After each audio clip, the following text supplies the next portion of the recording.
Pemberian firman pada ibadah minggu saat ini adalah Evangelis Ibu Siti Pangemanan.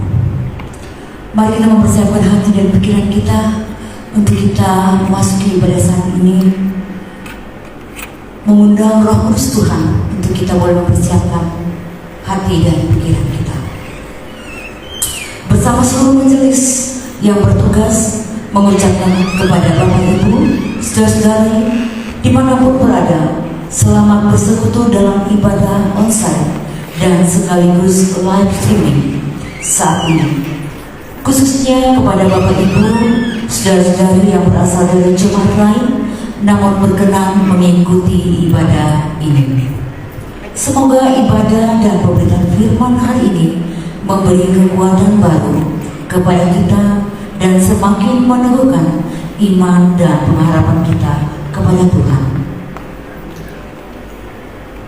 Sebelum memulai ibadah, kami mengajak kita semua untuk masuk saat teduh sejenak.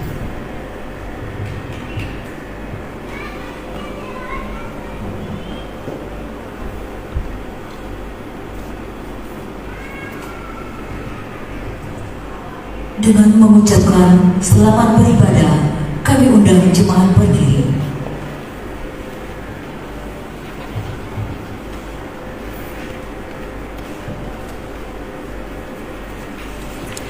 Saudara dan saudari yang terkasih di dalam Tuhan Yesus Kristus, kita akan memulai ibadah syukur saat ini.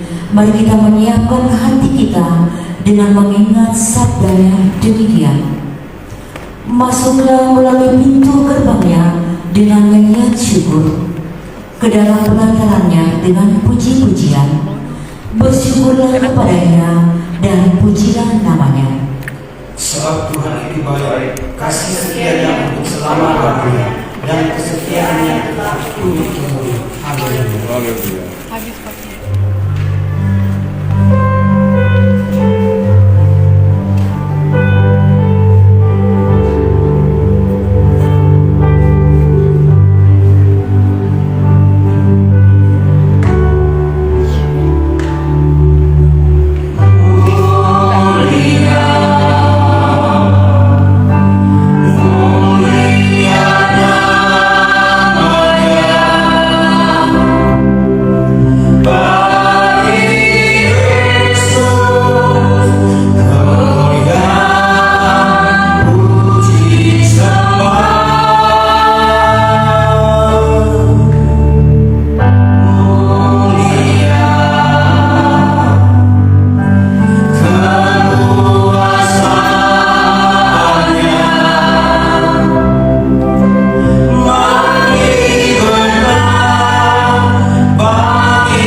Persekutuan Gereja-Gereja di Indonesia dan bulan Oikumene pada saat ini kita khususkan dengan pengakuan pertolongan kita adalah dalam nama Tuhan yang menciptakan langit dan bumi. Kasih karunia dan damai sejahtera dari Allah Bapa dan Tuhan Yesus Kristus ada pada saudara sekalian. Amin.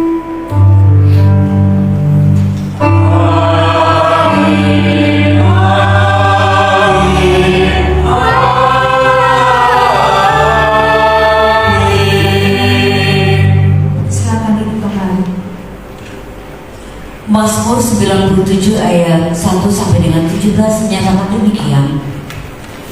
Tuhan adalah Raja, biarlah bumi bersorak-sorak, biarlah banyak pulau bersukacita, awan dan kekelaman ada sekeliling Dia.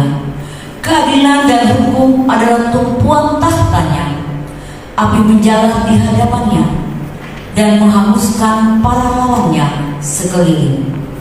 Kilat-kilatnya menerangi dunia, bumi melihatnya dan gemetar. Gunung-gunung luluh seperti lilin di hadapan Tuhan. Di hadapan Tuhan seluruh bumi, langit memberitakan keadilannya, dan segala bangsa melihat kemuliaannya.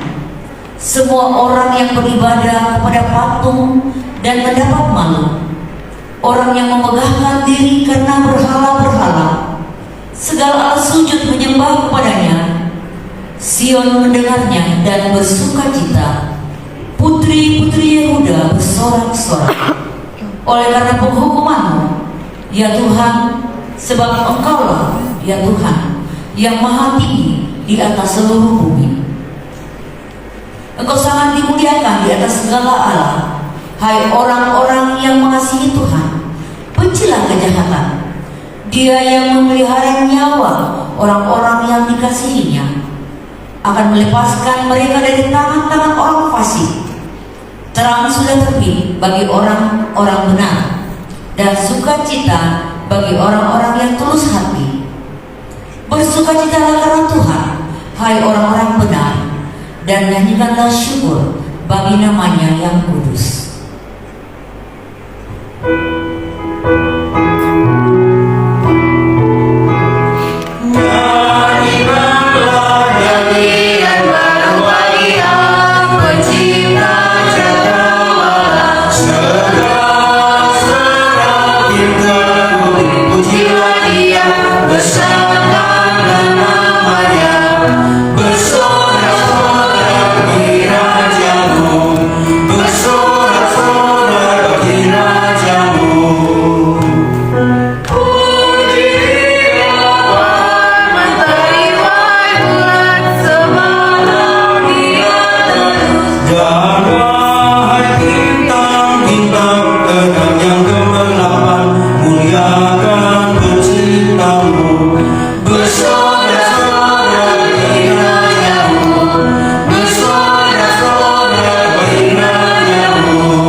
Saudara sekalian, sore hari ini kita akan mendengarkan sebuah pujian dari anak kekasih El Shaddai. El Shaddai,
Terima kasih untuk adik Tuhan memberkati. Amin. Saya ingat waktu kecil-kecil kita juga mengalami itu ya, memuji Tuhan, dan kami percaya dan teman-teman seluruh sekolah minggu di tempat kita akan tumbuh menjadi anak-anak yang dikasihi Tuhan. Amin. Kita akan menaikkan kemampuan umat kita. Kita akan membaca dari Matius 22 ayat yang ke-37 sampai dengan ke-40. Jawab Yesus kepadanya, "Kasihilah Tuhan Allahmu dengan segenap hatimu, dan dengan segenap jiwamu, dan dengan segenap akal budimu. Itulah hukum yang terutama dan yang pertama. Dan hukum yang kedua yang sama dengan itu ialah, kasihilah sesama manusia seperti dirimu sendiri. Pada kedua hukum inilah tergantung seluruh hukum Taurat dan kitab para nabi." Dalam kerendahan hati, marilah kita bersama-sama bercermin dari apa yang Tuhan perintahkan dalam hidup kita, yakni hidup dalam kasih yang tanpa batas kepadanya, kepada sesama manusia dan sesama ciptaannya. Dalam kejujuran pula kami menyadari bahwa kami tidak dapat melaksanakan panggilan hidup dalam kasih secara sempurna. Kasih yang muncul dalam diri kami, tetapi kesombongan, ketidakpedulian, kekerasan, dan banyak tindakan jahat yang tidak dikenal di dalam Tuhan. Dalam rasa ingin menguasai, kami hanya ingin menyelamatkan diri sendiri. Dalam rasa tidak peduli, kami membangun tembok dan mendirikan bersama. Dalam merasa yang paling tinggi, kami merusak dan menyakiti sesama ciptaan. Dalam rasa yang paling benar, kami meninggikan dan mencintai ego pribadi. Kasihanilah kami ya Tuhan. Kami manusia yang rapuh, tapi seringkali sombong. Tuhan, kasihanilah kami. Kristus, kasihanilah kami.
dan melimpahkan anugerahnya untuk kita semua. Maka terimalah anugerah pemberian Tuhan melalui kesaksian Yohanes 1 ayat yang ke-16 sampai dengan 18. Karena dari kepenuhannya kita semua telah menerima kasih karunia demi kasih karunia. Sebab hukum Taurat diberikan oleh Musa, tetapi kasih karunia dan kebenaran datang oleh Yesus Kristus. Tidak seorang pun yang pernah melihat Allah, tetapi Anak Tunggal Allah yang ada di pangkuan Bapa, Dialah yang menyatakannya. Demikianlah anugerah Allah. Syukur kepada Allah. Mari kita pujikan Hadirat Shalom Aleluya. Hallelujah.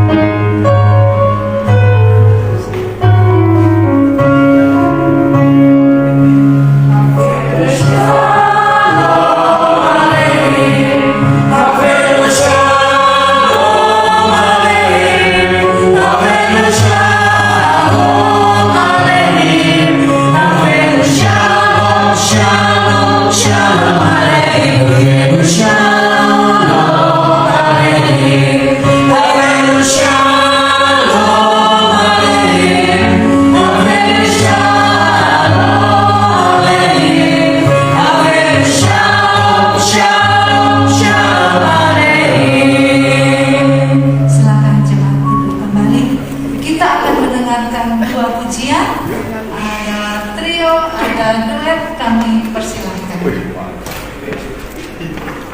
Dahsyat.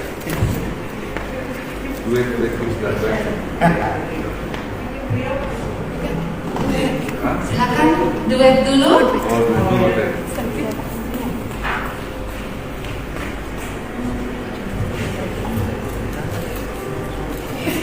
Solo sama solo.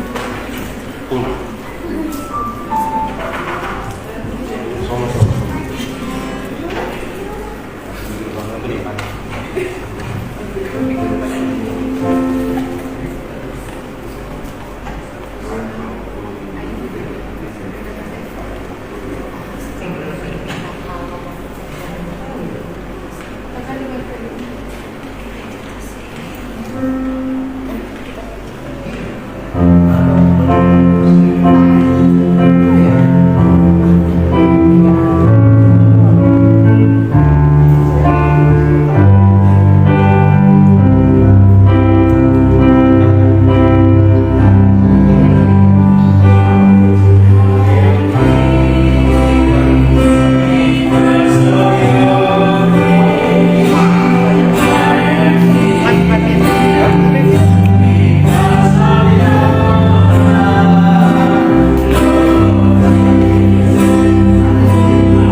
Saya yang tahu, trio aja. Terima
untuk pujian yang baru saja kita dengarkan, benar bahwa Tuhan selalu menopang kita dalam hal sebesar apapun dalam kehidupan kita. Amin. Mari kita siapkan hati kita untuk berdoa. Kita akan mendengarkan firman Tuhan. Terima kasih Tuhan untuk hidup yang Engkau berikan kepada kami. Terima kasih Tuhan atas tuntunanmu sepanjang minggu ini Tuhan. Hingga saat ini kami boleh sehat, kami boleh bersuka cita, dan kami boleh duduk di tempat ini Tuhan untuk mendengarkan firman-Mu. Terima kasih Bapa untuk sukacita dalam kehidupan kami. Mari Bapa, kami akan mendengarkan firman-Mu. Berbicaralah Tuhan, karena kami siap mendengarkan. Sama-sama kita katakan amin. Amin.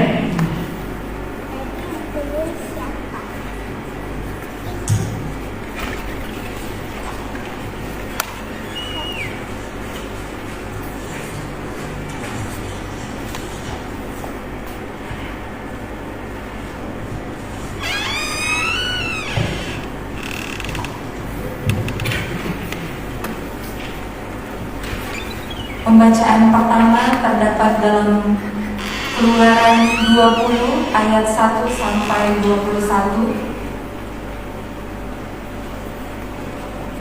Keluaran 20 ayat 1 sampai 21. Untuk pembacaan firman Tuhan, jemaat diundang berdiri.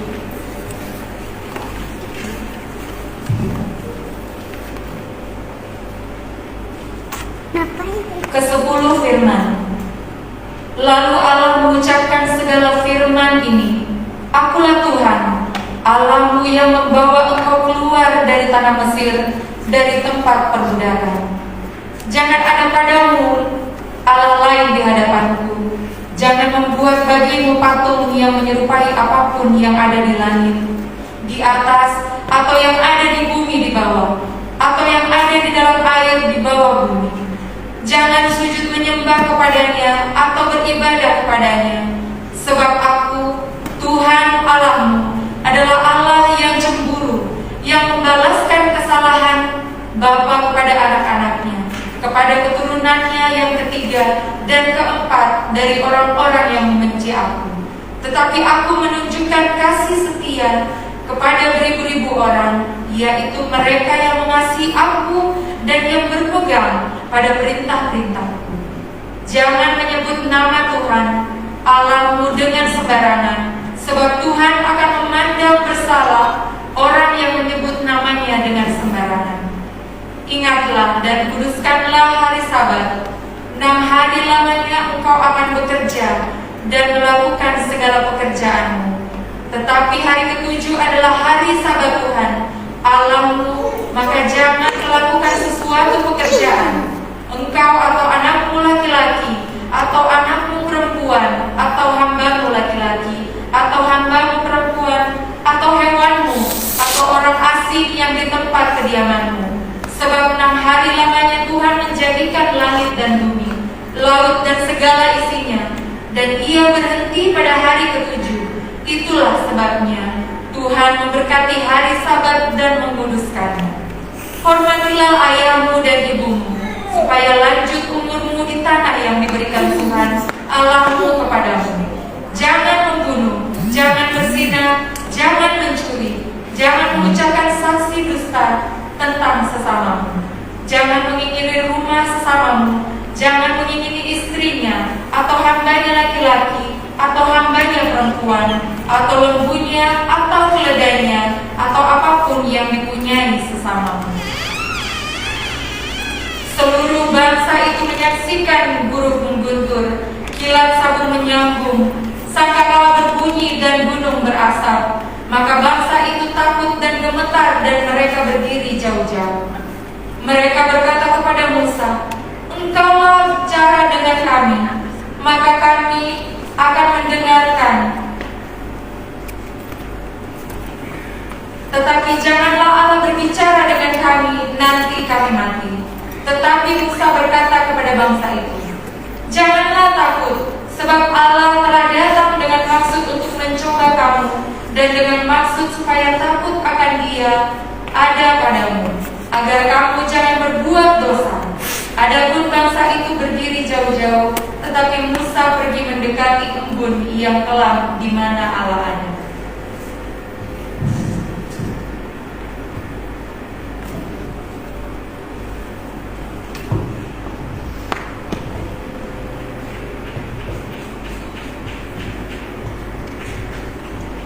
Demikian sabda Tuhan. Yang berbahagia ialah mereka yang mendengarkan firman Allah dan yang memeliharanya. Haleluya.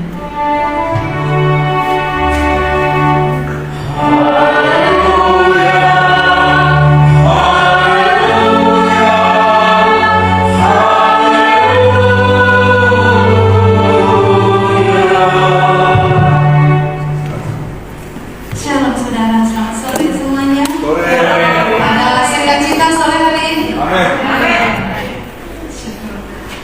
Saudara, saat saya mendapat tugas ini dari Ibu Amita hari Kamis ya, sebenarnya saya tidak siap karena hari Minggu saya ada kunjungan keluar kota sebenarnya. Tetapi saya berpikir Tuhan adalah yang utama dalam kehidupan kita, apalagi bagi kita yang sudah di masa-masa usia 50 ke atas. Saya percaya kita harus mengutamakan Tuhan dalam kehidupan kita. Jadi saya bersedia dan melihat ayat tema yang diberikan kepada saya sore hari ini, ibadah dan persaudaraan. Kemudian saya melihat pasal yang diberikan kepada saya ke-10 firman. Saya merasa bahwa sebelum Tuhan melawat kita semua, sayalah yang terlebih dahulu dilawat oleh Tuhan. Sewaktu saya menyusun khotbah ini, saya merasakan bahwa Tuhan ingin saya merasakan dulu bagaimana sih suasana saat ke-10 firman ini kita baca. Kalau sekarang kita hanya membacanya melihat Alkitab, oh gini ya, oh iya, buku pertama ini, buku kedua, ketiga, keempat ini, enteng saja, sangat enteng untuk kita baca. Tetapi kalau saudara melihat di Keluaran 19 ayat 1 sampai ke 25, di situ saudara akan merasakan betapa mencengkamnya saat Allah menurunkan ke-10 firman ini untuk kita semua. Di situ dikatakan ada Musa naik ke atas gunung Sinai, kemudian berdialog dengan Allah, dan Allah yang pada saat itu merasa sudah membimbing umatnya keluar dari tanah Mesir, dan kemudian akan melanjutkan perjalanan dan mereka akan bertemu dengan bangsa-bangsa yang mungkin lebih kuat dan memiliki ilah-ilah lain selain Tuhan Allah yang disembah oleh bangsa Israel. Disitulah Tuhan ingin menyatakan, ingin membuat hubungan yang lebih dengan umatnya. Dan dia berkata kepada Musa, Musa, saya ingin loh, Tuhan itu ingin loh, saya ingin membuat kamu itu menjadi umat kesayanganku. Hanya saja saya punya beberapa peraturan yang harus kita sepakati bersama, seperti sepasang kekasih yang berjanji untuk berjalan bersama, untuk melalui banyak hal dalam kehidupan kita bersama-sama. Harus ada kesepakatan. Misalnya Ibu Lina dengan suami pasti punya kesepakatan. Artinya kita gini ya, kamu jangan gini ya, saya jangan gini ya. Itu dibuat kesepakatan dulu, baru kita berjalan. Tuhan menunjukkan bahwa aku ingin loh membuat kalian menjadi umat kesayanganku. Mau gak? Musa turun lagi ke bawah, mengatakan kepada umat Israel, Tuhan maunya gini loh, gini. Ingin kita menjadi umat kesayangan Tuhan.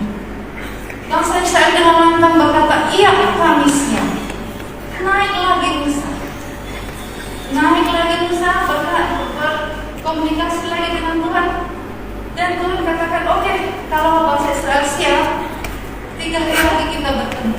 Akhirnya kita boleh membaca di dalam Keluaran 20 ayat yang ke-18 di sana dikatakan bahwa pertemuan dengan Tuhan itu tidak mudah, tidak gampang dan agak mencekam. Di sana ada suara guntur, suara kilat, suara sangkakala, bahkan dikatakan gunung itu bergetar. Kita saja itu kalau melihat gempa yang baru mungkin 4 skala Richter ya, itu kita sudah lari. Anda bayangkan umat Israel waktu mau menerima hukum ini, mereka begitu ketakutan.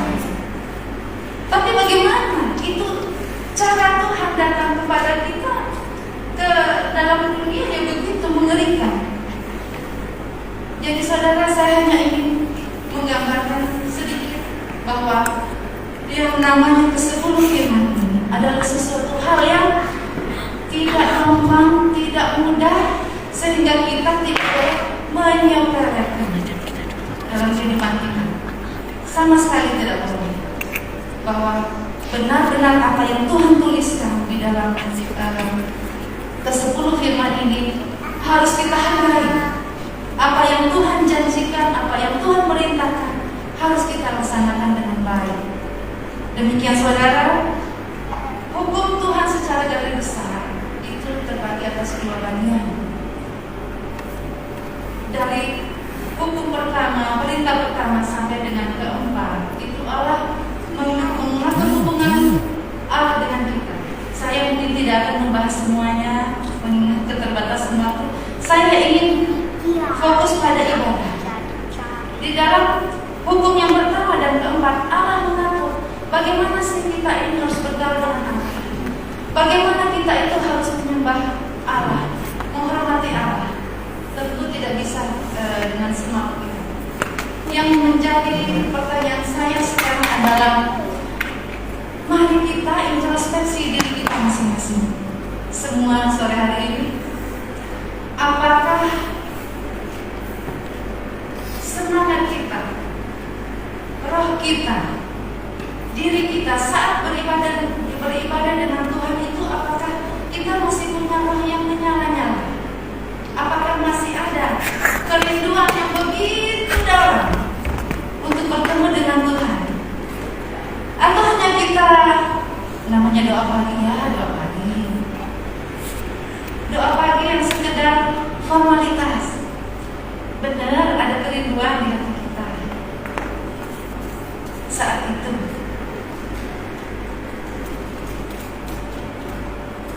Mari kita baca di dalam Kidung Agung ayat yang ke-8, ayatnya yang ke-6.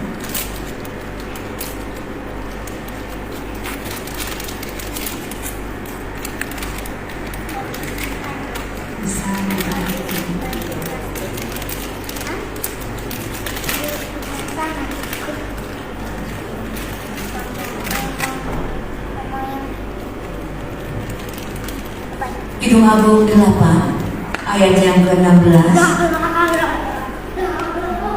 Taruhlah aku seperti meterai pada hatimu, seperti meterai pada lenganmu, karena cinta kuat seperti maut, kegairahan gigi seperti dunia orang mati. Nyalanya adalah nyala api, seperti nyala api Tuhan. Amin. Demikian saudara, cinta yang seperti apa yang harus kita miliki dalam hubungan kita dengan Tuhan dalam setiap ibadah kita? Cinta yang kuat, bahkan dikatakan di dalam Kidung Agung, cinta yang kuat seperti maut. Di sana kita boleh melihat bahwa kita itu menginginkan Tuhan, itu seperti menginginkan benar-benar seperti seorang kekasih yang merindukan kekasihnya. Dia tidak mau berbagi dengan orang. Dia tidak mau kekasihnya itu terganggu oleh orang lain atau melupakan dirinya. Dia ingin menjadi satu-satunya pribadi yang dirindukan oleh kekasihnya. Demikian pula kita dengan Tuhan. Mari kita membangun rasa tubuh kita ini adalah mesbah Tuhan.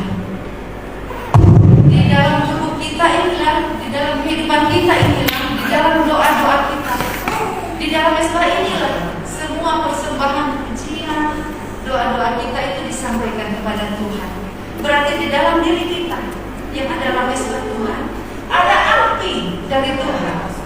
Ada api yang menyala-nyala, yang membakar seluruh pujian penyembahan kita, yang membakar seluruh ibadah kita menjadi persembahan yang harum. Seperti Habel mengajarkan, seperti Habel selalu mempersembahkannya segala yang terbaik. Jadi kepada Allah yang adalah kekasih jiwa kita mempersembahkan yang terbaik di dalam mesbah yang adalah tubuh kita, agar Allah membakar habis, sehingga Tuhan pun disenangkan dengan semua pujian kita, sehingga kehidupan kita diberkati oleh Allah. Saat Tuhan disenangkan, berkat itu turun ke atas kita semua. Mari saudara, kita periksa kehidupan kita. Apakah hari-hari ini kita merasa seperti kurang berkat? Mari kita tidak usah menyalahkan keadaan, nyalakan semuanya. Mari kita introspeksi diri. Apakah memang mungkin saya dengan segala kerendahan hati, saya mau meneliti, introspeksi diri saya. Apakah memang mungkin ibadah saya ini yang kurang apinya, ya? Kurang cinta saya kepada Tuhan. Terkadang pergumulan hidup, segala himpitan ekonomi itu membuat hati kita goyah dengan Tuhan, sehingga kita lebih membiarkan keterpurukan itu menguasai diri kita. Kita membiarkan segala kesedihan itu, akan kekurangan itu menguasai diri kita, sehingga roh kita tidak lagi menyala-nyala di hadapan Tuhan dalam semua doa-doa kita. Mari Bapak Ibu Saudara, dalam ibadah-ibadah kita terus introspeksi diri, kita terus kembangkan diri kita, makin cinta Tuhan, makin sadar bahwa diriku ini, tubuhku ini adalah milik Kristus, mesbah Allah yang kudus, di mana di sana segala persembahan, pujian, ibadah disampaikan kepada Tuhan. Mari kita teliti keluarga kita. Kalau di rumah kami, saya membiasakan anak-anak untuk tidak makan dulu kalau tidak ketemu Tuhan dulu, tidak tidur kalau kalian tidak ibadah. Jadi ibadah itu, saudara, bukan hanya di gereja, atau misalnya seperti anak-anak hanya ibadah di gereja, di pemuda, tidak. Tapi setiap pagi, setiap malam kita harus punya ibadah pribadi bersama keluarga, pribadi ataupun bersama keluarga. Kalau saya biasakan di tengah keluarga. Pagi ada ibadah bersama, sore ada ibadah bersama. Mari Bapak dan Ibu menjadi imam dalam keluarga kecil kita. Kita lihat di dalam Yosua 24, bisa kami membacakan itu. Yosua 24 ayat yang ke-15.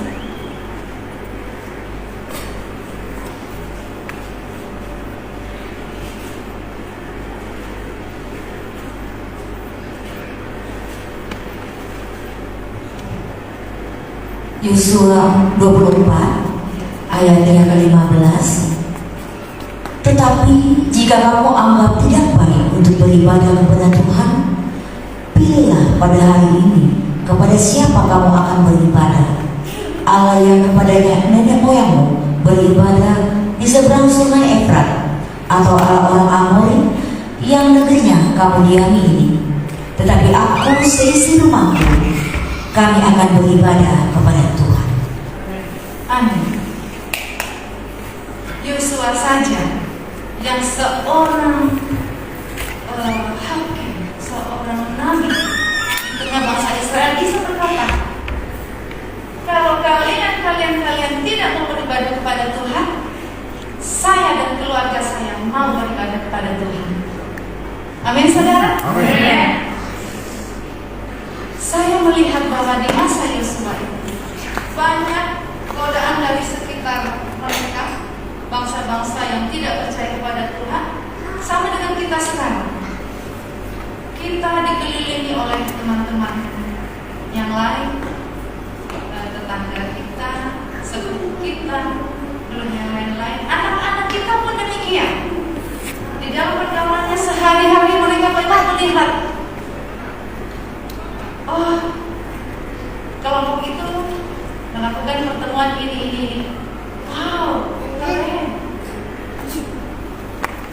Teman-teman yang di sana mengadakan pertemuan yang seperti ini. Wow, keren. Sampai di rumah mereka akan melihat kehidupan keluarga yang bagaimana. Apakah di rumah pun juga keren? Apakah di rumah juga Tuhan itu menjadi role model yang untuk ditiru dalam rumah tangga ini? Berulang-ulang saya katakan, sering dengan teman rekan kerja saya, dia juga seorang pendeta. Saya katakan, saya khawatir dengan tayangan-tayangan yang ada. Di sana anak-anak kita terhimpit oleh berbagai jenis-jenis tontonan yang seakan-akan itu begitu indah. Dan anak-anak kita ini tolong saat menonton TV diberi pengertian bahwa kalau di sana punya tradisi yang seperti itu, kita pun punya tradisi yang sesuai dengan firman Tuhan. Amin, saudara. Amin. Karena anak-anak Tuhan ini adalah aset bagi kita di masa depan. Jadi marilah saudara kita jaga ibadah-ibadah kita, juga anak-anak kita biasakan untuk selalu tekun beribadah, tidak melupakan Tuhan sesibuk apapun kita. Kemudian saudara, saya ingin menyampaikan bahwa semua orang yang sudah mau beribadah dengan baik dan benar pasti mau hidup sebagai orang yang taat di dalam segala aturan-aturan masyarakat. Di dalam hukum yang kelima dikatakan, hormatilah ayah dan ibumu supaya langgeng umurmu di tanah yang diberikan Tuhan Allahmu kepadamu. Di sini Allah mengatakan bahwa anak-anak harus patuh kepada orang tua. Di dalam garis komando kepemimpinan itu dari Allah turun kepada suami, turun kepada istri, kemudian turun kepada anak. Jadi garis komando ini harus dipatuhi. Seorang suami harus tunduk kepada Allah, seorang istri harus tunduk kepada suaminya, dan anak-anak harus tunduk kepada orang tuanya. Kalau garis komando ini terbalik, dari justru dari atas, anak-anak mau perintah orang tua, nah itu tidak sesuai dengan garis komando yang sudah Tuhan tetapkan. Di sini dikatakan hormatilah orang tuamu. Jadi untuk anak-anak muda yang suka maaf perintah-perintah orang tua, saya harus diberikan motor, saya harus diberikan ini dan itu. No. Tuhan tidak ada ayatnya di sini. Dikatakan hormatilah orang tuamu. Jadi kalau orang tua belum bisa memberikan, berdoalah untuk orang tua agar orang tua bisa suatu saat diberkati dan memberikan apa yang kita inginkan. Kalau anak-anak paksakan kehendaknya, kan teman sudah punya mobil, sudah punya motor, saya masih naik angkot, ya tidak apa-apa, bersukacitalah. Berarti Tuhan sedang mendidik Anda untuk menjadi pribadi yang tangguh. Amin. Kalau temannya naik motor berangkat ke sekolah itu hanya membutuhkan waktu 15 menit atau 20 menit dengan motornya, Anda mungkin butuh waktu untuk cepat bangun, kemudian antri di pinggir jalan menunggu angkot. Ya kalau langsung dapat, terkadang kita harus menanti cukup lama. Tapi percayalah, di dalam proses Anda menunggu, kemudian berangkat ke sekolah, kadang di dalam angkot bau keringat, baru sampai di sekolah. Di situ kali kita bisa merasakan indahnya Tuhan membentuk kita untuk menjadi orang-orang yang lebih tangguh. Amin. Amin. Orang yang biasa naik motor begitu mudah, tidak banyak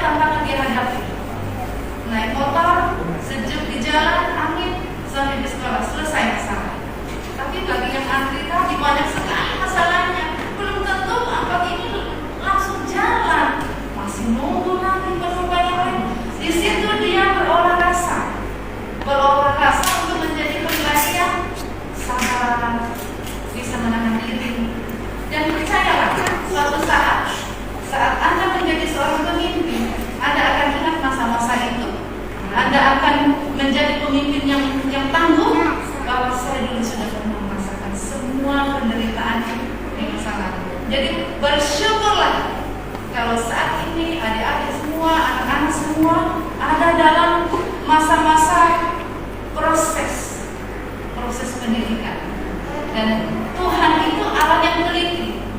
Tidak mungkin Dia menempatkan kita di dalam waktu yang sama. Tidak mungkin. Jadi dulu saudara saya bertanya kepada Tuhan, saya harus merawat mertua saya, bukan ibu kandung saya. Saya merawatnya 4,5 tahun dan terbaring di tempat tidur. Anda bayangkan, no pampers, no. Jadi hanya bisa diangkat, dimandikan di tempat. Di saat itu saya bertanya kepada Tuhan, kenapa Tuhan? Why me? Kok tidak anaknya aja? Kenapa saya? Jadi sewaktu saya harus membersihkan kotoran beliau, saya menyanyi. Saya menyanyikan haleluya, haleluya. Padahal sebenarnya saya sedang menahan menahan segala rasa jijik, tapi saya tutup dengan pujian penyembahan. Jadi setelah berjalannya waktu, Tuhan mengizinkan saya membuka sekolah untuk anak-anak berkebutuhan khusus. Saya sebenarnya tidak punya background yang seperti itu, tapi Tuhan beri. Akhirnya di situ saya mengerti bahwa seandainya dulu saya tidak main dengan segala kotoran-kotoran mertua saya, belum tentu saya punya sekolah ini. Dan satu anak sekolah saya nilainya 8 juta. Jadi kalau saya punya 10 siswa, penghasilan saya 1 bulan 80 juta saat itu. Sekarang saya kalau melihat ke belakang, tidak ada yang perlu saya sesali. Dulu orang berkata kepada saya, godaan saya, kok nggak anaknya aja sih? Kok kamu? Kan anaknya dekat. Kok kamu yang ngurus? Kamu kan menang. Sedangkan dulu waktu mau menikah, karena saya orang luar Jawa, orang Poso, jadi mertua saya yang Jawa ini kurang bukan tidak setuju, kurang nyaman dengan posokan saya. Ya, jadi tapi seiring waktu berjalan, mertua saya lebih menyayangi saya daripada yang lain, dan sungguh Tuhan memberkati saya luar biasa sejak merawat beliau. Jadi saya katakan, dulu yang merupakan sebuah ketidakberuntungan bagi saya, sekarang bagi saya sebuah keberuntungan yang luar biasa boleh mengalami hal itu. Dan setelah itu saya menikah, saya boleh merawat seorang anak dari seorang menteri. Dan dari situlah saya bisa mempunyai proyek yang lain yang tidak masuk akal bagi saya. Anda bayangkan, saya ini latar belakang saya pendidikan. Bagaimana mungkin saya memimpin sebuah proyek reklamasi pantai? Dan karya saya masih ada di Kendal, mungkin semua pasti tahu ada kawasan industri Kendal di sana. Saya mengerjakan beberapa bagian di sana, dan tender-tendernya itu besar. Untuk 1 hektar itu kami sekitar 7 miliar. Saya kemarin banyak cerita dengan Ibu Erlina, karena banyak orang bertanya, itu sih benar apa duitnya? Saya bilang, pikiran kamu dengan Tuhan berbeda. Jadi akhirnya nanti saya akan jelaskan. Jadi di situ, dari perkara-perkara kecil adik-adik, bertahanlah dalam penderitaan. Kalau kamu punya motor, nggak apa-apa, tidak masalah. Bagus kalian ada dalam tekanan hidup. Anak-anak saya itu Joshua, mungkin saudara lihat ganteng-ganteng di sini adik. Itu kalau ada di dapur saya, kalian masuk dapur, pulang harus bersih. Kompor saya itu harus dicuci. Habis masak, cuci kompor, sabun kompornya, bersihkan. Tinggalkan dapur kalau ada bersih, dipel wangi. Jangan keluar dari dapur kalau dapur belum wangi. Kalau saya ada di rumah, adik itu sudah biasa. Ibu mau makan apa? Ibu mau dibuatkan apa? Saya itu kalau pulang hanya duduk di kursi, dilayani seperti ratu. Anak saya laki-laki itu semua istri Joshua. Mana bajunya mama tua? Adit datang bawakan sama ibu mau ganti apa? Saya bikin duit, saya bikin gandrol. Jadi berbahagialah orang yang mendapat menantu anak-anak saya. Karena anak saya itu semua saya harus jago dalam segala hal. Cuci harus bisa, masak di dalam tinggi. Adik Joshua itu masakannya enak-enak. Boleh dicoba ya? Iya, begitu Ibu, artinya saya berbagi share dengan Bapak Ibu bahwa anak-anak itu harus kita, selain kita didik untuk dekat dengan Tuhan, tetapi juga di rumah harus juga rapi, tahu pekerjaan, tidak orang tua kerja sendiri. Saya mau tanya, ada anak-anak di sini yang pulang langsung makan, tidak cuci piring, tidak. Anak-anak saya semua cuci baju sendiri, cuci baju sendiri. Kalau tidak, dan mereka semua masak sendiri di rumah. Tidak ada yang melayani. Siapa lapar? Ayo masak sama-sama. Dan itu adik-adik sekalian. Jadi marilah Bapak Ibu jadikan satu hari itu menjadi sebuah proses ibadah yang indah bagi kita, dari bangun tidur anak-anak sampai tidur anak-anak.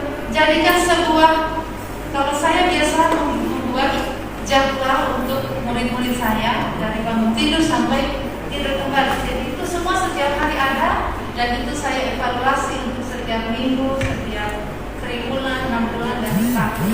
Perkembangan apa saja yang sudah dikerjakan. Jadi, begitu juga dengan keluarga kita. Saya membuat catatan-catatan untuk anak-anak saya.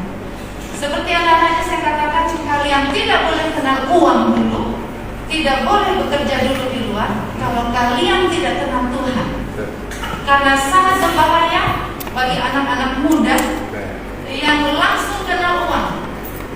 Jadi saya katakan kepada Joshua, ini dia sedang persiapan, kalau saatnya kamu bekerja di luar negeri nanti, bukan karena mama tua ingin kamu jadi orang yang hebat, yang bagaimana ingin sih hebat, tapi yang pertama bahwa kalau kamu keluar, itu kamu punya misi dengan Tuhan.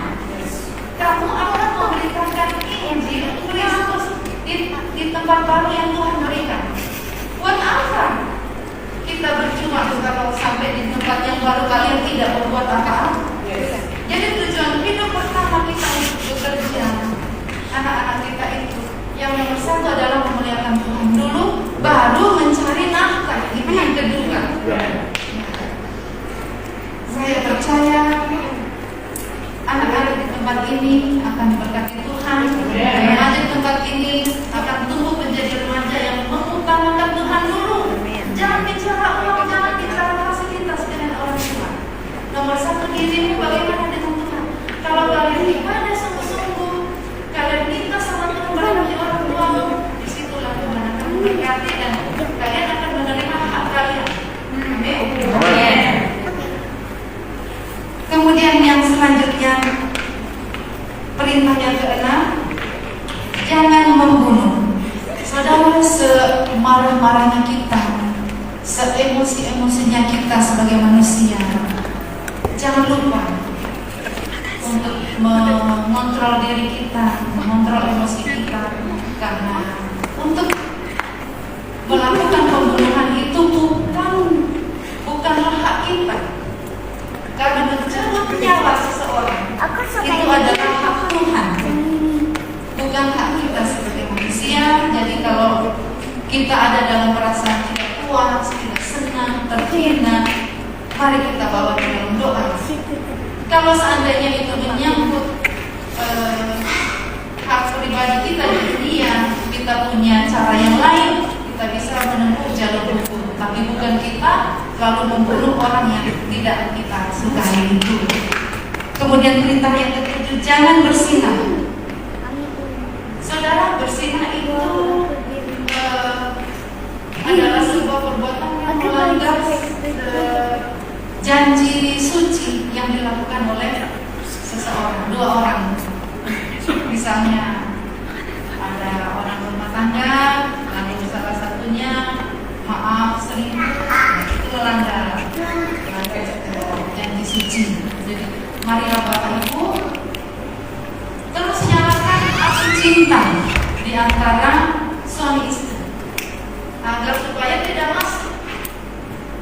masuk orang-orang yang tidak perlu masuk dalam hubungan ini.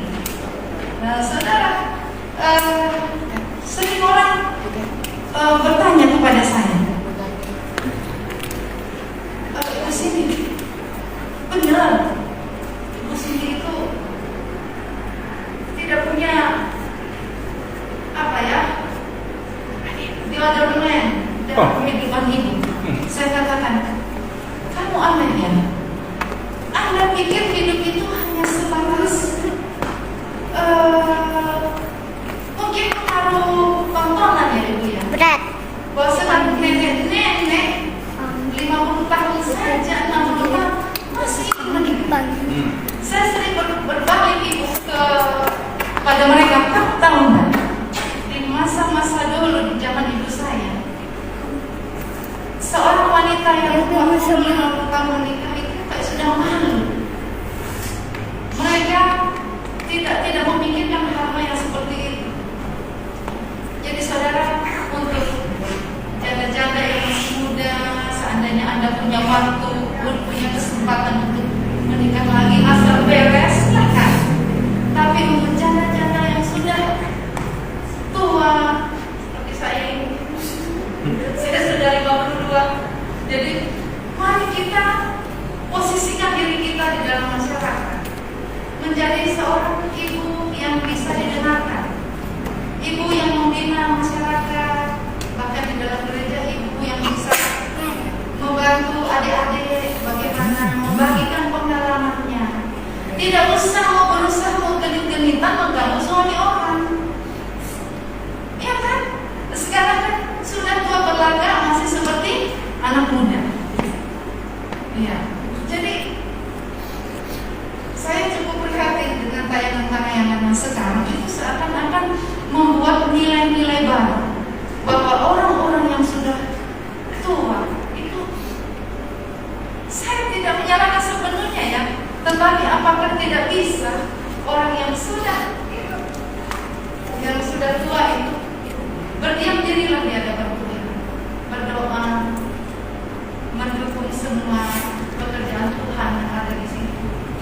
Janganlah kita mengganggu kehidupan orang lain. Itu tadi tentang jangan bersinah ya. Kemudian kita masuk lagi di dalam perintah yang ke-8. Saya cepat saja ya Bapak Ibu ya, karena anak saya itu bilang, Ibu itu kalau bawa khotbah kelamaan. Adik bilang, Ibu tahu itu Pak Petrus sama mantu. Anak-anak saya itu kritikus paling baik. Joshua juga bilang, iya mama, saya sokode-kode mama tuh masih bicara terus.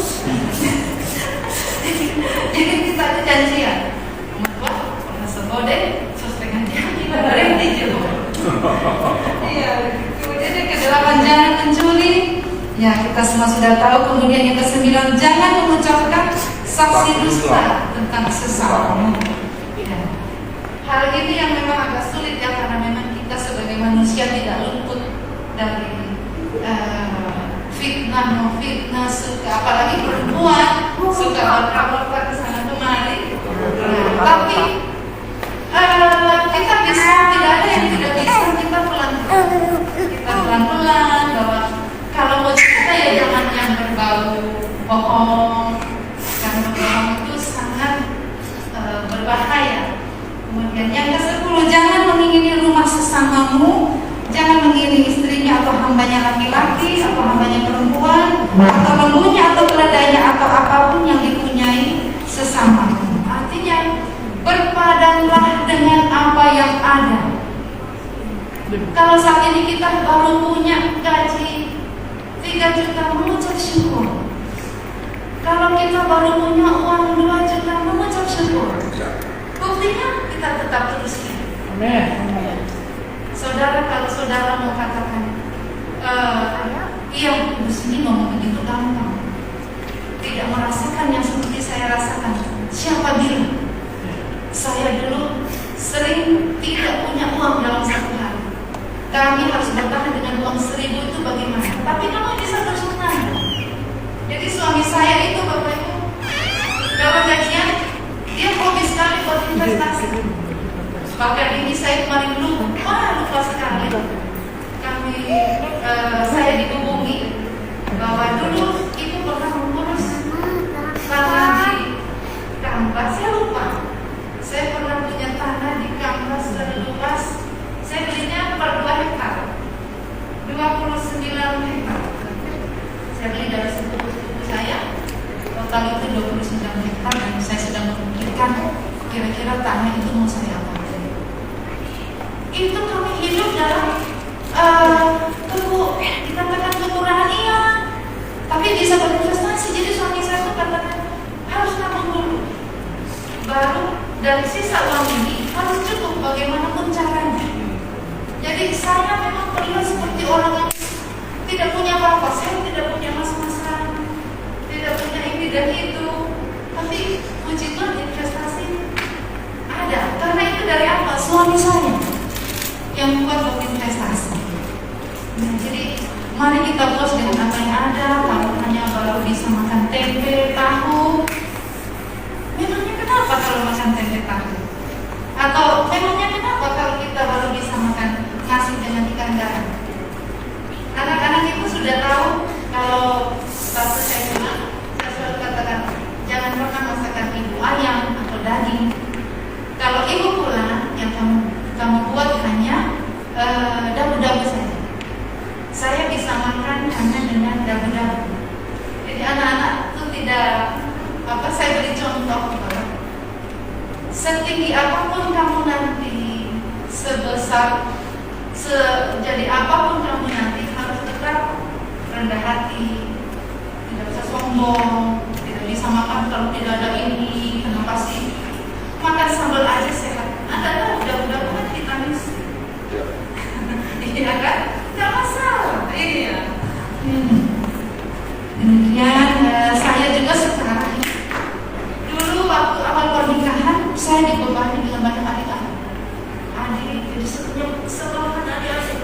Jadi saya kadang bertanya, Tuhan kapan ya saya ini seperti itu tuh tetangga tuh, gelang emasnya gede, cincinnya gede, saya ini polakan apa adik terus berapa orang.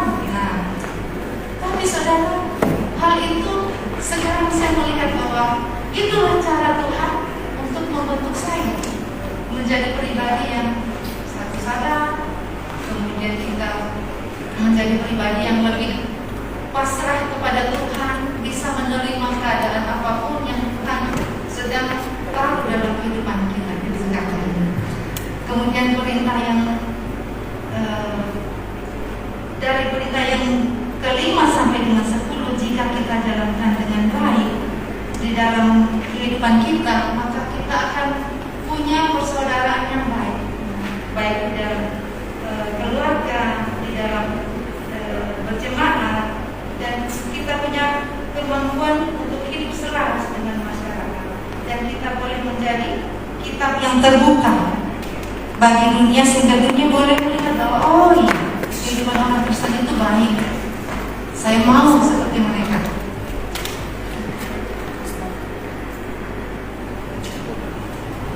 Kemudian yang ketiga, saudara, bagaimana persaudaraan kita di dalam gereja? Semua itu disampaikan oleh Rasul Paulus di dalam Filipi 2 ayat 2 dan 3.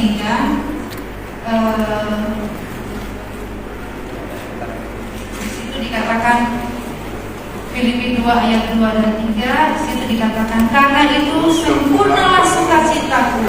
Dengan ini hendaklah kamu sehati sepikir dalam satu kasih, satu jiwa dan satu tujuan, dengan tidak mencari kepentingan sendiri atau puji-pujian yang sia-sia, sebaliknya hendaklah dengan rendah hati, yang seorang menganggap yang lain lebih utama daripada dirinya. Inilah hal-hal yang patut kita pelajari dari Rasul Paulus, bahwa saat kita melayani Tuhan, kita harus sehati, sepikir, saling mengasihi. Demikian sehingga di dalam gereja kita boleh menjadi pribadi-pribadi yang melayani Tuhan dengan solid, tidak saling empati, tidak saling merasa saya lebih pintar, suara saya lebih bagus, suara saya lebih merdu, saya lebih kaya, baju saya lebih bagus. Oh iya, dia datang naik mobil. Memangnya masalah yang datang jalan kaki. Nah, jadi saudara, saat kita melayani Tuhan, di sanalah kita mengadakan Tuhan dalam setiap perbuatan kita, perkataan kita. Sehingga saat kita melayani, benar-benar kita hanya fokus kepada ibadah yang kita layani. Kembali yang pertama tadi kita katakan bahwa ibadah itu adalah mesbah di mana semua pujian kehidupan kita itu dibakar menjadi api yang harum di hadapan Tuhan. Demikian saudara-saudara, khotbah saya sore hari ini, kiranya Tuhan berkenan, biarlah ibadah-ibadah kita ke depannya menjadi lebih baik, lebih lagi kita nyalakan api cinta kita dengan Tuhan, sehingga apa yang kita doakan, apa yang kita rindukan itu benar-benar bisa didengar oleh Tuhan. Kemudian dalam kita beribadah, bergereja, kita boleh semakin saling mengasihi, sehingga apa yang menjadi program-program gereja itu bisa terlaksana dengan baik. Karena sebuah program itu tidak mungkin terlaksana dengan baik kalau para imam pengerjanya itu tidak satu visi. Jadi kenapa Paulus katakan kita harus sehati, sepikir. Kalau contoh kita, kalau di pos kita ini buat kita, kalau kita begini, ya kita begini. Kalau ada hal-hal yang kurang berkenan, bisa kita bicarakan dengan baik, sehingga kita bisa mencapai kesepakatan baru yang lebih baik tanpa mengecilkan yang sebelumnya. Terima kasih, Tuhan Yesus memberkati. Haleluya. Amin. Kita masuk dalam saat teduh sejenak.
karyakanlah semua di dalam hati kami.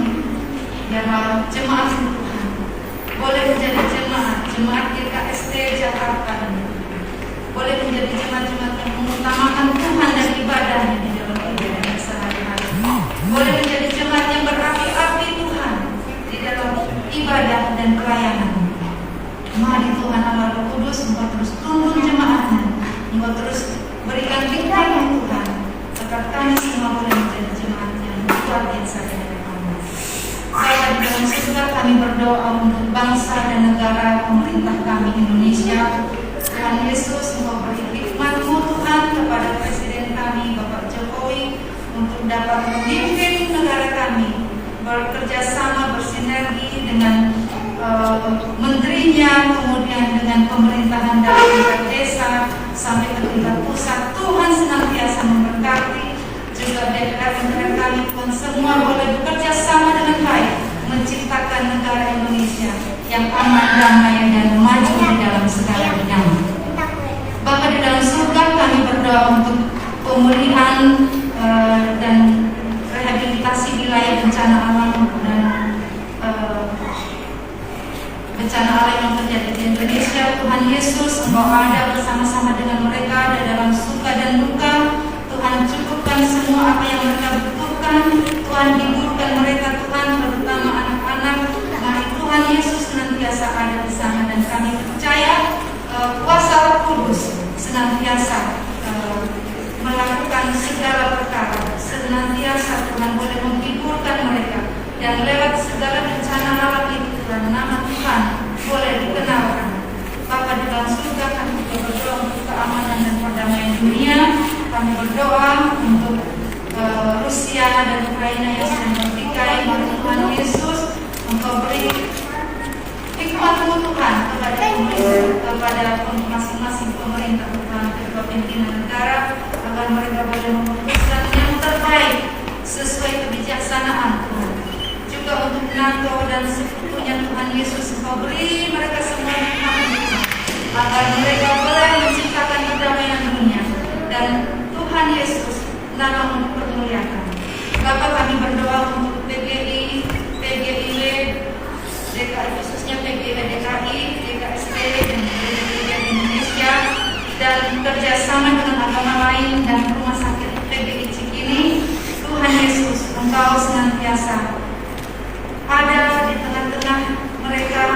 Engkau berkati semua pimpinan-pimpinan yang ada agar mereka boleh memimpin bawahan-bawahannya, dia boleh melaksanakan program-programnya dengan baik dan semua pelaksanaan boleh terlaksana dengan baik.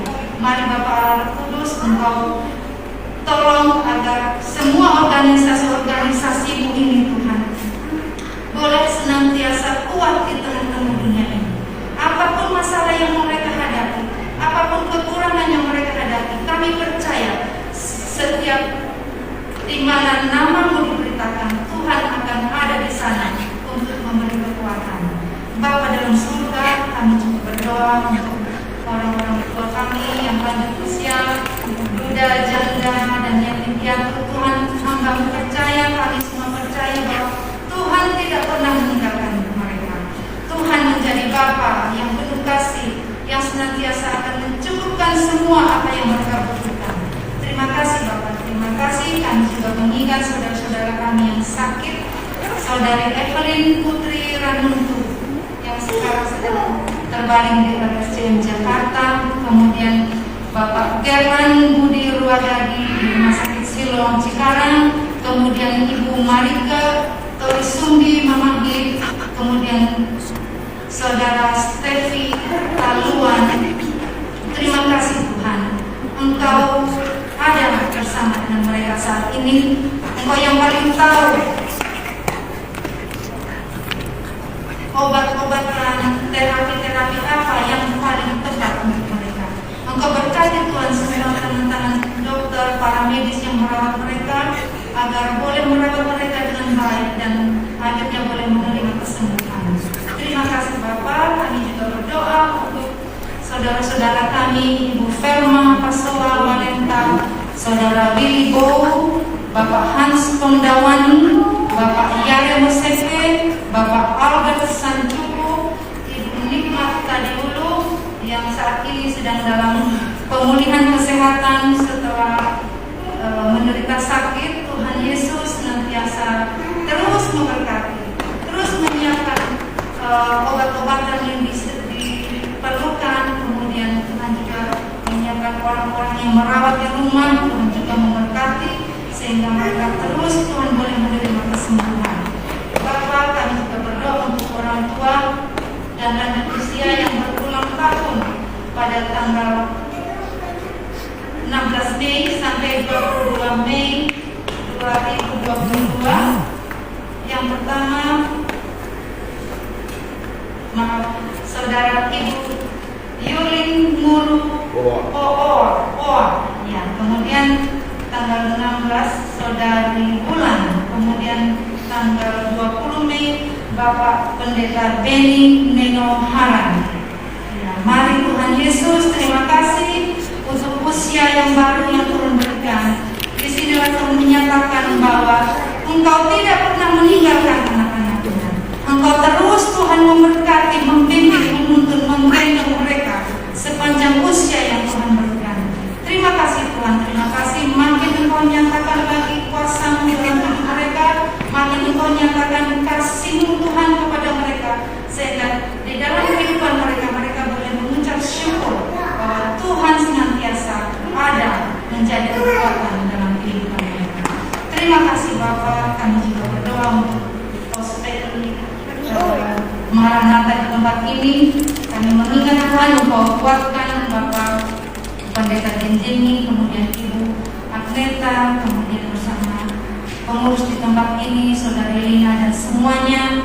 Tuhan Yesus, kami percaya Tuhan, seperti doa kami tadi siang Tuhan, sisa hamba-Mu berdoa bahwa mari Tuhan, Engkau akan mengirimkan jemaat-jemaat yang Tuhan mau.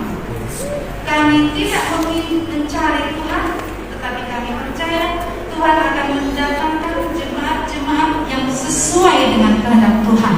Dan kami sabar menanti apa yang akan Tuhan kerjakan di tempat ini. Dan Tuhan terus memberkati agar pelayanan di tempat ini boleh menjadi berkat bagi kami semua. Terima kasih. Hanya di dalam nama Tuhan Yesus Kristus kami serahkan doa syafaat yang jauh dari sempurna ini. Terima kasih Tuhan. Amin. Kita akan memberikan persembahan syukur kita.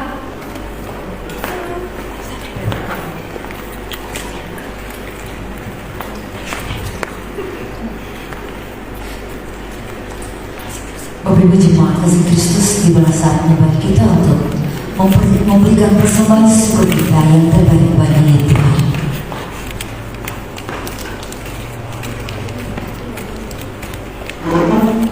Sementara kita mempersiapkan untuk persembahan kita dalam menghidupi bersama sebagai gereja Tuhan, kita diajar untuk mengatakan kita, bukan aku, dan bukan untuk kita, bukan untuk aku.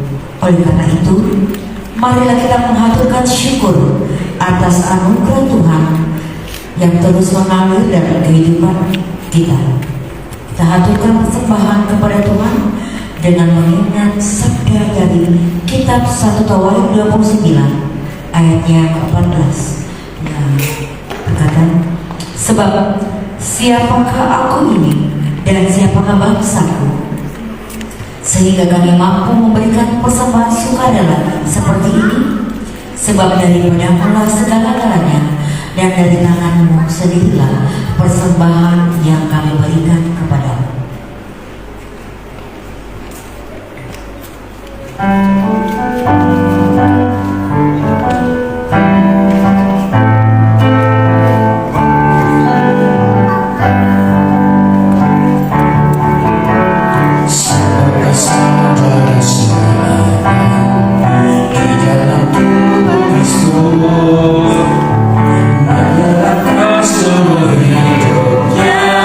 Berbagi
Allah Bapa kami yang berada dalam kerajaan surga, terima kasih untuk sebagian dari firman Tuhan yang telah boleh mengubah kehidupan kami. Dan saat ini kami memberikan persembahan syukur sebagai tanda syukur kami atas segala berkat.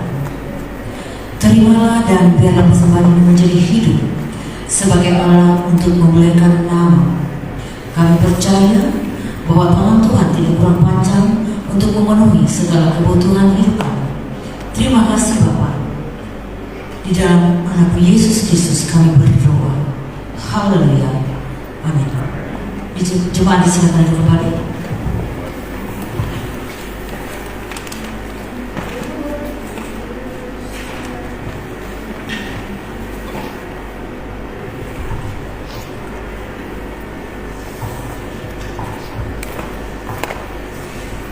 Shalom.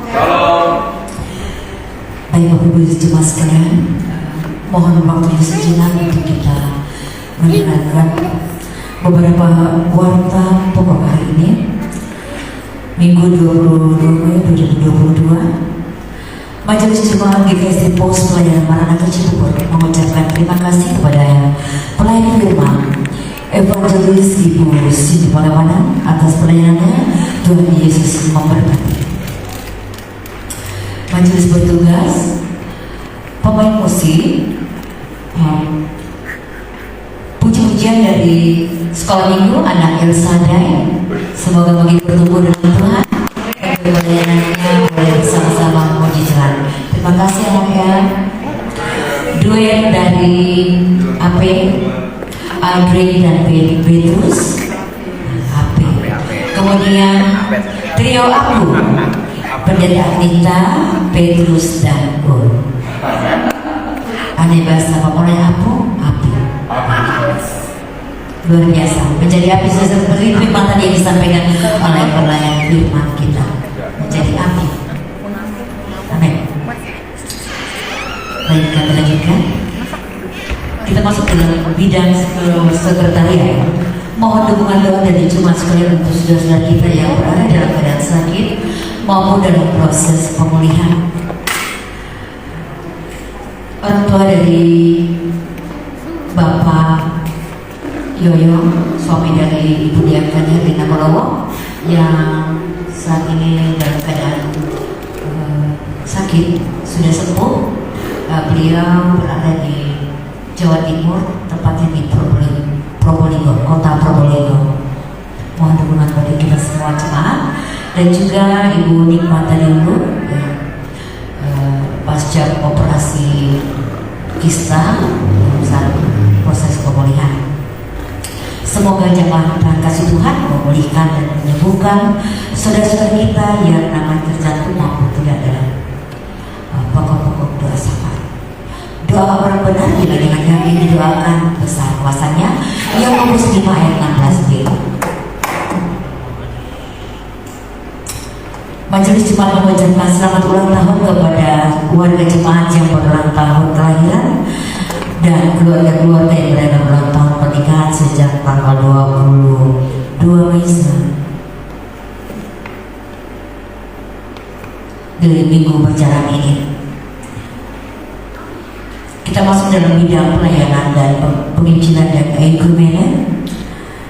Yang pertama, kebaktian Hari Kenaikan Yesus Kristus, hari Kamis 26 Mei 2022 pukul 10 waktu Indonesia bagian Barat, tempat Rumah Sakit PGI Cikini.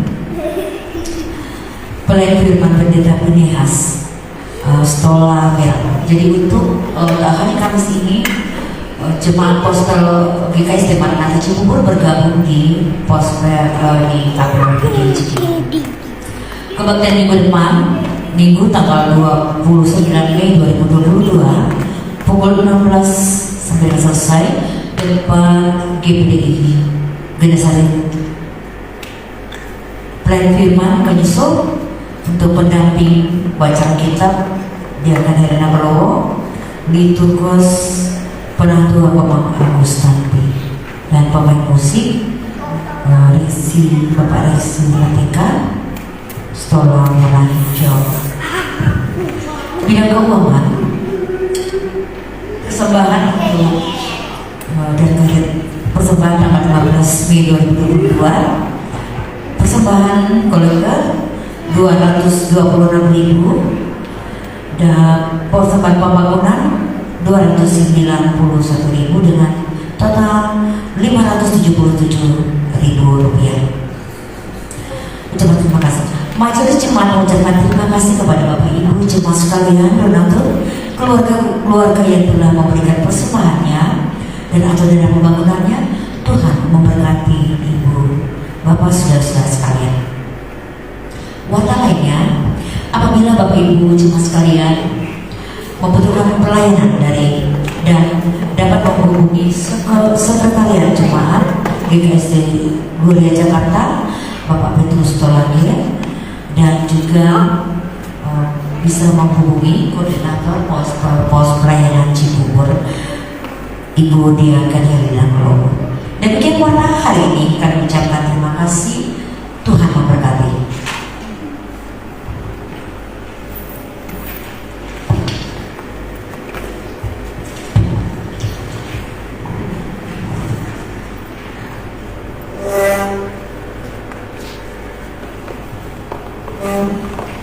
Mari Bapak Ibu Saudara, saya undang bangkit berdiri. Kita akan bersama dengan jemaat Tuhan seluruh dunia.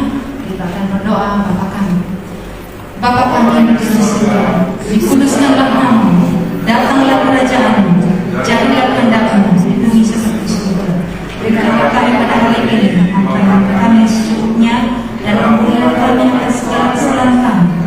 Kami juga mengampuni orang yang salah kepada kami, dan janganlah kami dalam pencobaan, tetapi bebaskan kami dari yang karena Oleh yang punya kerajaan dan kuasa dan kemuliaan sampai selama-lamanya. Amin. Kita akan menyanyikan nyanyian pemutusan kita. KW 210 yang 113. Kutus kau menghati tanpa pamrih, berkarya terus dengan hati teguh, meski dihina dan menanggung luka. Kutus kau mengabdi bagiku. Kutus kau tinggalkan ambisimu, padamkanlah segala nafsumu. Namun berkaryalah dengan sesama. Kutus kau bersatulah teguh. Kutus kau mencari sesamamu, yang hatinya tegak dan melenggu, untuk menyembangi karya di Kalvari. Kutus kau mengirim matamu.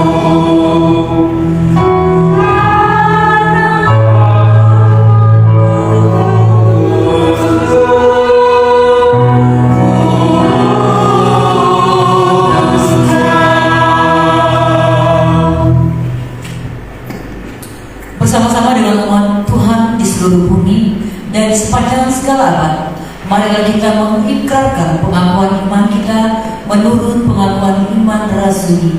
Demikian. Aku percaya kepada Allah, Bapa yang Maha Kuasa, Tuhan yang dari dan kepada Yesus Kristus, Anaknya yang telah Tuhan kita, yang lahir dari Roh Kudus, lahir dari Maria, yang benar dari Bapa Yesus Kristus, diselamatkan, mati dan dikuburkan, turun dalam kerajaan maut.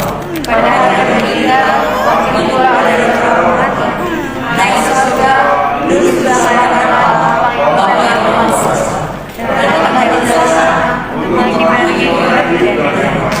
Aku percaya kepada Roh Kudus, Gereja yang kudus dan am, persekutuan yang Maha Kudus, pengampunan dosa, kebangkitan dari dan hidup yang kekal. Jemaat, pulanglah kepada rumahmu, pekerjaanmu. Mari Tuhan memberkati engkau dan melindungi engkau. Tuhan menyinari engkau dengan wajah-Nya dan memberi engkau kasih karunia. Tuhan menghadapkan wajah-Nya kepadamu dan memberi engkau damai sejahtera.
Bapak Ibu Jemaat kasih Kristus demikian pada hari ini.